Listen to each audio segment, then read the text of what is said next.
Hey everybody, it's Master Gallengeist here, bringing you my review of One Piece Season 19 Part 2, finishing out the Whole Cake Island arc.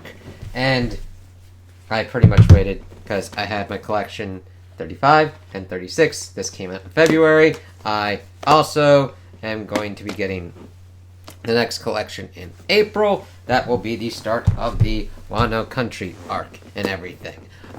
So this was a kind of strange second part, as I'm kind of going through. Now, I know that these aren't divided up very neatly into that kind of way, but we get the finishing of Whole Cake Island and Big Mom and everything that kind of goes on with that, and then the Leverly thing, the reverie, at least in how it's pronounced in the dub, with the world government and everything going on. That the problems I have are mainly the pacing issues that are going on, where I think things are kind of stretched out, and that's mainly because of the anime format of sometimes you're going and the manga's going as well, and you're just kind of padding some shit out. This really gets a little bit irritating with what's going on with Big Mom and her hunger pangs kind of going on in this kind of second part, and then at the end with the reverie, where it's mainly clips and stuff. Like, there's a lot of good shit that starts popping up towards the end as we're pretty much getting into the setup for the Wano Country arc and everything, and things that are going to be probably important later on within that within the story. It's just, oh god, clipping and stuff, and then the fucking last episode puts such a little cliffhanger kind of thing. I'm like, but there's still a lot of good shit that's going on here. Well, we get the pretty much failed assassination attempt. Cake falling down. Straw Hats are pretty much trying to boogie woogie and get the fuck out of there. Brook and Chopper pretty much are tasked with getting the shark submarine. Luffy, Sanji, Nami, and the rest are pretty much with trying to get out on their own. Beji's pretty much fucked off on his own. Caesar gets his heart back and is trying to be like, listen to me, you motherfuckers. And it's like, we gotta get the fuck out of here, because Big Mom wakes up, gets into pretty much a hunger pang and wants to eat the wedding cake. Her eldest son pretty much gives the lie that the Straw Hats took it, so pretty much that is the impetus of the chase that's going on, as she's trying to utilize pretty much her soul homies to pretty much take him out, Prometheus and Zeus. However, Nami is able to figure out that Zeus is into her thundercloud things and pretty much tempts him to her side, and eventually towards the later on captures his fucking ass and puts him in the fucking climate tag thing. It's like, there you go, Nami, there you go. Which then Sanji then pretty much tries to fight his ass, be like, I'm the main servant, bitch. So we have Big Mom pretty much stomping and raging and going completely and utterly crazy. And they pretty much get the idea of utilizing pudding to recreate the wedding cake. She then, of course, is pretty much fighting very tsundere style with her evil kind of self to figure out what to do for this. Pretty much getting Chiffon, Beji's wife, and Sanji to rebuild the cake. And I think that this is actually a very good tactic here. It changes up what our normal kind of fight strategy is. Instead of being able to figure out how to defeat Big Mom physically, we have to defeat her in a different kind of way that utilizes Sanji's cooking. And of course, we very much see more of the kind of parallels between what Caesar did to the children on Punk Hazard to what is going on with Big Mom, utilizing the same kind of sweet kind of apparatus and her going just kind of fucking nuts. We still do get that giant kind of crazy ass fight thing going on because Big Mom's family is still trying to capture the Straw Hats. This is pretty much then leading to Luffy versus Katakuri. This is a pretty good fight. Luffy has to change up and figure out how to fight Katakuri in various different kind of ways. However, we also lose Pedro, because Pedro pretty much sacrifices himself to blow up what's his fucking name? Peros? Yeah. But he, of course, survives but loses an arm. That's kind of important because Katakuri was waiting on the Sunny, and Luffy's like, this isn't good, and decides to take him into the mirror world, where Brulee's powers are, and fight him on his own turf. Now, again, the main kind of thing that gets down is the pretty much pacing. We get a lot of kind of changing up and a lot of kind of dragging out. That's my kind of issue with it. I don't have a problem with what was going on with Big Mom and Katakuri's fight, but it just seems really stretched out. And I don't mean that with, like, switching over to seeing how Sanji and them are dealing with making the cake and everything. That gives a nice kind of diversion and levity of, like, the balancing. We get some heavy stuff with Big Mom pretty much trashing and thrashing an island. We get the Sunny in a pretty perilous situation of them pretty much almost getting, like, taken out by, like, all the different kind of ships and everything, before getting, like, help from other kind of places. We get Luffy getting real beat ass by Katakuri, and then we shift over to Sanji and them doing all the kind of stuff, putting pretty much going super tsundere mode and being like, she's either just like in love with what Sanji is pretty much saying or doing, or is doing her kind of like haughty kind of like, fuck you, you stupid son of a bitch, you're all gonna die, kind of shit. While Chiffon's like, what the fuck is up with you? Can you like chill? She's like at a certain, it's really kind of funny. It's hard to kind of balance that kind of like funny kind of tone, and I could see how it could rub people the wrong way, but I love how Chiffon's like, we gotta make this cake, and it's gotta work out. And I love that Sanji introduces his whipped cream, and people are eating it, and it's like, holy fucking shit. It even like hits Beji, and Beji's like, listen, Chiffon, we gotta get the fuck out of here. We gonna die. And she's like, I got to help the Straw Hats. They saved my sister Lola. Got to do that. Now, that goes on for a little bit longer than I would like, because Beji's like, we made the cake. It's right here. We need to book fucking ass. Now, she does have faith in Sanji and everything, and seeing that kind of work out, she put her and Beji pretty much take the cake, get Big Mom kind of going. The Sunny is pretty much beat the whole hell fucking shit. Jinbei's pretty much acting as the helmsman on the Sunny. Brook, Chopper, Carrot, and Nami are pretty much trying to protect the Sunny. We get introduced to the Mink Tribe's Sulong form with Carrot, which is pretty fucking cool. We also get introduced with it in Peckham's, and that was another sad kind of death because he was helping out Sanji and Luffy, because Sanji was pretty much got there to get Luffy out because Minister Oven was trying to take his ass out, because that was the only place the Straw Hats were supposed to meet up on Cacao Island at 1 a.m., and Luffy was able to knock down Katakuri. And I really enjoyed the Katakuri fight as well. I know I'm kind of jumping every kind of where, but we're seeing everything kind of work out in its kind of fighting kind of ways. We see that Big Mom enjoys the cake, gets all this kind of happiness and everything because of Sanji's whipped cream. We see Luffy push back his limitations and fight through to fight Katakuri with his mochi power, and how he's able to pretty much see into the future, and how he goes into a different kind of gear form Snake Man, getting also kind of fucked up as well because another like little sister was plutzing over Katakuri and decided to do a numbing thing on it, on Luffy, which pissed Katakuri off because he's like, no, I don't need help, I don't want help, this is between me and him, and I'm going to beat his will with my will. And that of course doesn't fly with her. We also see that he's built up to be this like very high standard brother, and I really identified with him. This is a man with a billion berry bounty on his ass, and he's like never supposed to be knocked on his ass. He's never supposed to be on his back or anything like that. We see that he's got this like kind of siesta, mierda kind of thing that he takes, a siesta kind of thing where he just lays back, eats donuts and everything. He's very self-conscious about his mouth because they call him like pelican eel and all that kind of shit, and he tries to be a protective older brother, and I really get that as being an older brother. He really feels for what happened with Brulee because people were he started fighting back against the bullies, and they decided to go after her sister and cut her face like that, and that's where he then covers his face and beats wholesale ass on the regular. And seeing that, it's like, you should be friends with Luffy, man. And towards the end, you really see that they've got mutual respect. They pretty much knocked each other out,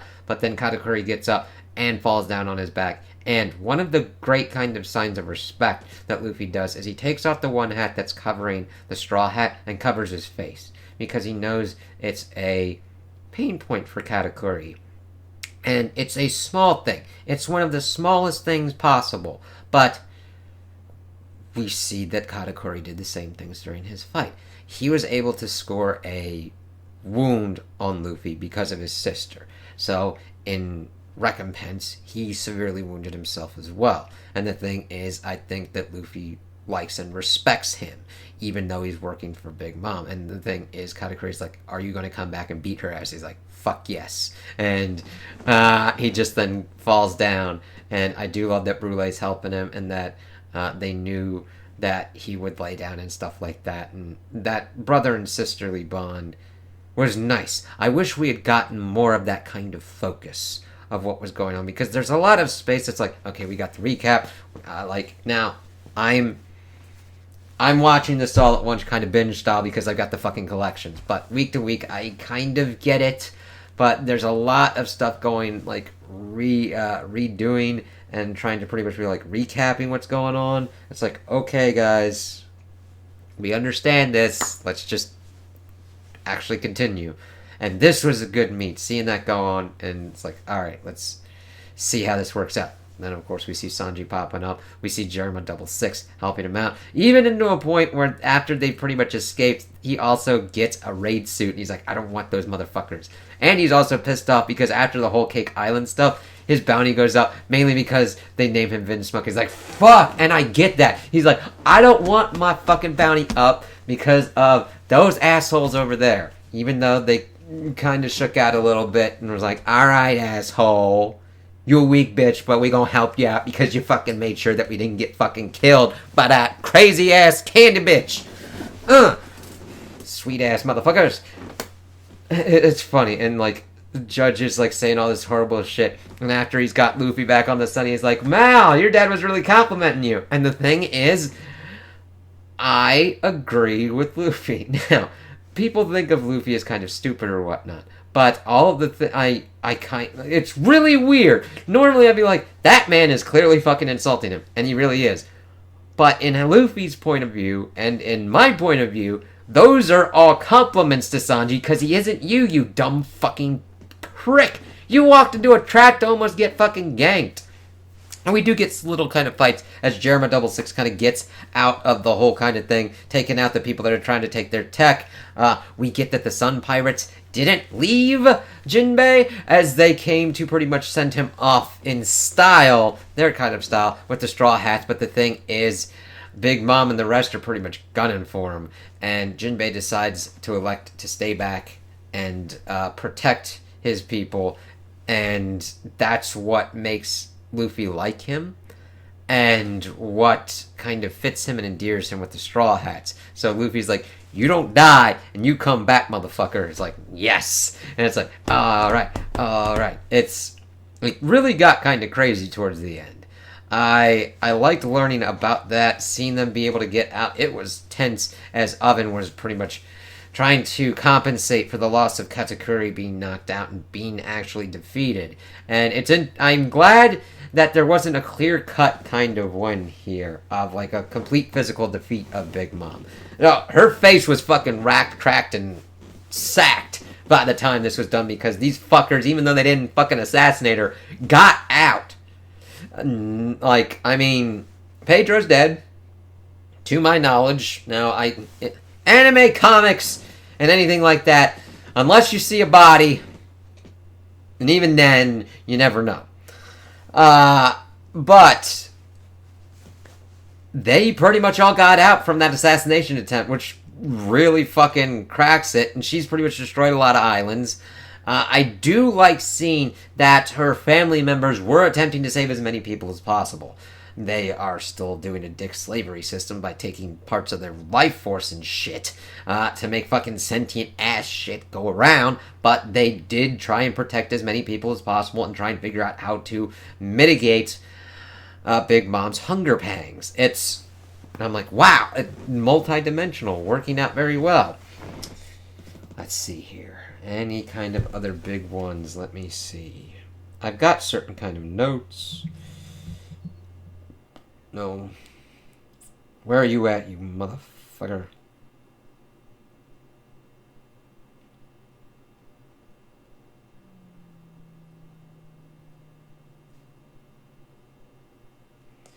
I love when you do. Ah, there we go. That. Da, da, da. Okay, then we get into my next notes are dealing with what's going on with the reverie. So, we pretty much after this pretty much get clip ass shit going on, but we get a little bit of kind of things. Luffy, of course, having a new bounty brought up on his ass. At first, thinking his bounty went down to 150 million, but now he is at 1.5 billion berries. Holy fucking shit. Then he's like, yeah, yeah, yeah. And he's more happy and everything. And then, of course, they're relaying all the different kind of information, like Carrot and everything about, like, the War of the Best. Everything kind of going on with that. As we then see the Reverie popping up, we see that Shirahoshi is going, and all the kind of royal kind of places and princesses that Luffy and his friends have touched upon. We also see that Kobe and Helmeppo pretty much are trying to help out as well, kicking ass. His observation hockey working out. Him linking up with Rebecca was a nice little thing. Of course, seeing what's going on with that. We see that Big Mom and Kaido are trying to figure out what's kind of going on. Big Mom's like, listen, give me Luffy. And Kaido's like, that fucker fucked with my shit. I gotta do my shit. So we're gonna fight, bitch. If shit goes on with that, it's like, god damn. So, that was part of the paper, so Luffy's gonna have to deal with that shit. We see Rebecca, Vivi, Shirahoshi, Drum Kingdom, fucking Walpole, with his evil Drum Kingdom and shit. We see that Shirahoshi was set upon by that fucking dude who wanted a fucking mermaid, and he was guarded by CP0, Aegis, which has Rob Lucci and Kaku. Kaku?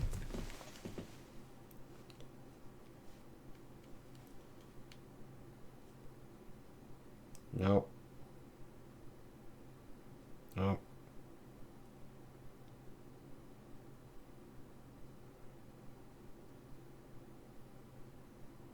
Kaku, yes. Good God, there's a lot of stuff going on here. We get Shanks talking with these 5 elders who are evidently above the royals. We've got this one dude walking around that shows the thing to a giant straw hat, and I'm like, what the fuck? Emu? Emu? I am you. Emu. And evidently he's above these people. We see that the prince dude, who's Sabo's adopted brother, is like going up and laying his sword in front of this empty throne that everybody is equal, except this Emu dude can sit on the throne. As the elders bow to him, it's like, what the fuck? And I'm cool with that. I just wanted more of those teases going on. Shanks seeing what's going on with Luffy. Luffy being called potentially the 5th emperor and everything. You've got Sabo working in the background, pretty much trying to get Kuma out, as he is being utilized as a fucking ride dude for that Celestial Dragon's dad. We get that this one Celestial Dragon that was helped by Queen Orihime comes and helps and beats the fucking shit out of that other Celestial Dragon to protect her ass. I'm like, oh, I thought Sabo was going to come out of nowhere and do shit. But CP9 couldn't fuck with him because he was a Celestial Dragon. And that dude's like, eat ass wholesale, bitch. And just took that fucker out and was like, I'm sorry, you'll be under my protection. And he pretty much authorizes the Tarantada to protect Lord Princess Shirahoshi. We get those guys kind of popping up. And everybody just reminiscing about the Straw Hats. It's like, it's stronger than... he's got a lot more friends than you would think, as everything's kind of going on. We also get that Jewelry Bonnie popped up and got into, like, the Celestial Dragon's place. It's like, what the fuck's kind of going on there? And I don't know what her... I know she's got a connection with Kuma, but we don't know what her objective is other than what's kind of going on there. It's like, oh, okay. And that Sabo is attempting to pretty much save Kuma and has like some other kind of captains as well. We also had seen that this was pretty much planned out and with the rest of the Revolutionary Army getting introduced to these kind of 4 captains, which help this one place kind of assert their freedom and stop like one of Blackbeard's kind of little shits from like cracking their shit out. So it's like, okay, these are some interesting characters. Some nice kind of things just popping up. It's just like we're taking up all this time of the giving us the kind of clips and everything. Now, we are over 800 episodes in, so I understand a little refresher on certain kind of things may be warranted, but it takes up a lot more time than I would have liked. And then, let's see, we got that.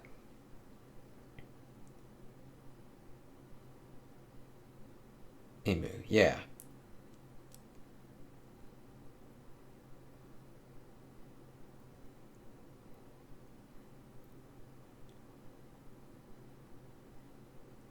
We also check in with Marco, who was first division commander of Whitebeard, and that he's protecting this village that that Whitebeard pretty much was protecting, and that he was a cheapskate mainly to send money and resources back here. And that it's really kind of cool to see that. Cat Viper checks in with him, also bringing up about the evil Whitebeard dude. And of course he's like, tell Luffy this kind of thing. He's like, yeah, he's going after Kaido. It's like, you weird-ass dumb fucker. And then we get the Straw Hats pretty much attempting to get into Wano in that kind of final episode as it goes kind of crazy and almost is like this Japanese painting where there's like giant-ass fucking koi fish and the water and everything, and it's more fresh water, and they kind of just get sucked into this kind of whirlpool after Luffy pretty much grabs onto these koi, and as the Sunny pulled up this waterfall, and then they kind of get sucked in, and the last thing we see is Luffy kind of going, it's like, fuck, what the fuck, man? It's like, shit. Ugh. Fucking hell. I'm like, yeah. I don't mind being like, oh, okay, just having kind of like a blank spot, but it's like, come on, we don't need that kind of cliffhanger. It's as it's like teasing Wano as well. It's like, we know you're going to live. Like, why we gotta end it here? You could have just like ended it at them getting ready to get into Wano or whatnot. It's like, alright, whatever. It could also be like this was the only kind of place for them to kind of have that kind of end gap stop place. So I'll see when I get to Wano and everything. Now that is going to be a motherfucker. It's pretty much almost 200 episodes. So I don't know how I'm going to divvy that up. I am not going to watch it all and just do one giant review. That's way too goddamn much. That'd take me a bit and a hand to do it. So if anything, I might divide it up into pretty much almost 4s. Do like chunk of 50, chunk of 50, chunk of 50, chunk of 50. Maybe might even do kind of 25ers. And I know that would like lengthen this out to a fucking giant kind of degree, but that's a lot of episodes, and I don't want to condense a fuck ton of shit into one kind of review on that. I want to do it justice and do it right for everything kind of going on. Like the animation quality for this.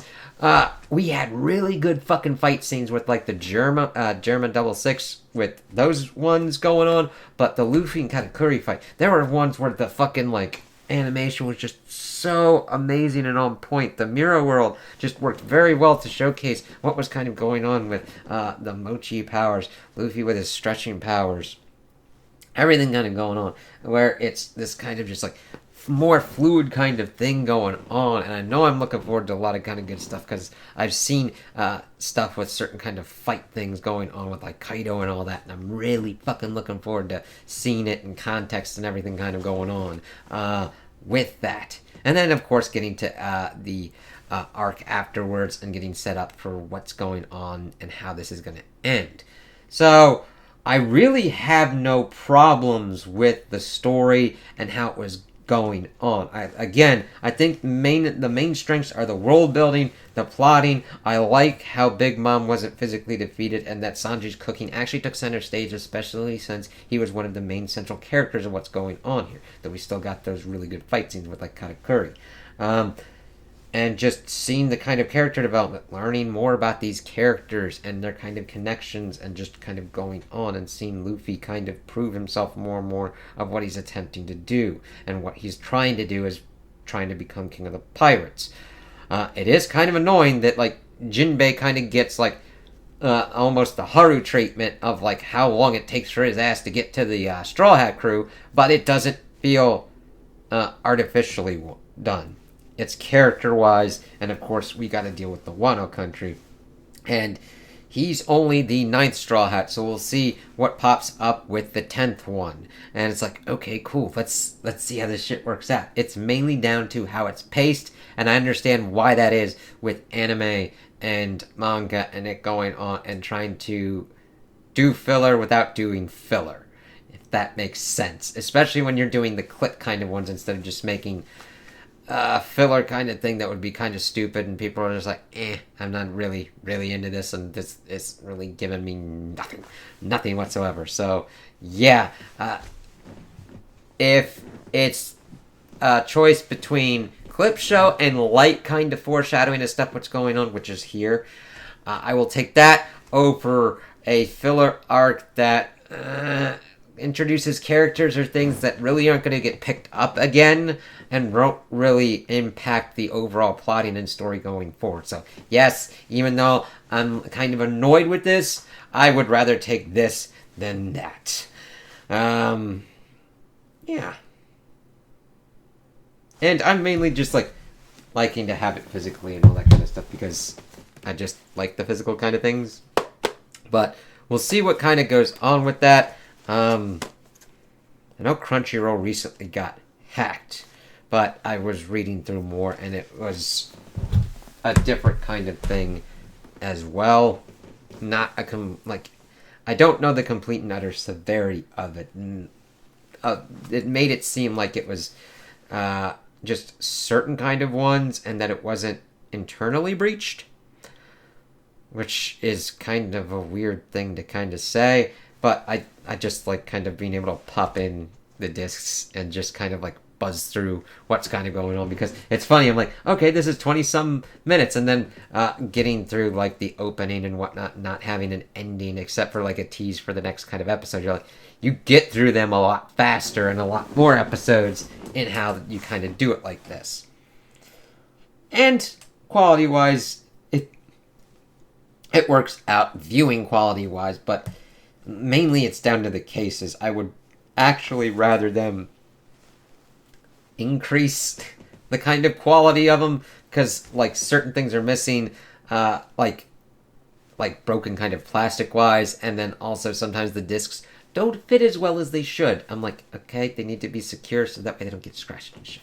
But I would still overall recommend this arc, even with any of its kind of problems. And I say problems, but it's more kind of like not really big ass problems, more kind of like a little bit of annoyances of like, okay, cool, can we kind of get this going forward a little bit more? Because you're like, Big Mom's been chasing these motherfuckers for a little bit. Can we kind of like go a little bit further? They at least, when they get into kind of wheel spinning phase, it's not as bad to a point where I'm like, this wheel's just spinning and going nowhere. We at least get a little bit of traction and a little bit of movement any time. It might not be as much as I would like, but it's not zero, where it's like, Luffy's just doing fuck all nothing right now. But yeah, I really enjoyed this and can't wait to see what goes on with the Wano Country arc. That's gonna be a big motherfucker. So yeah.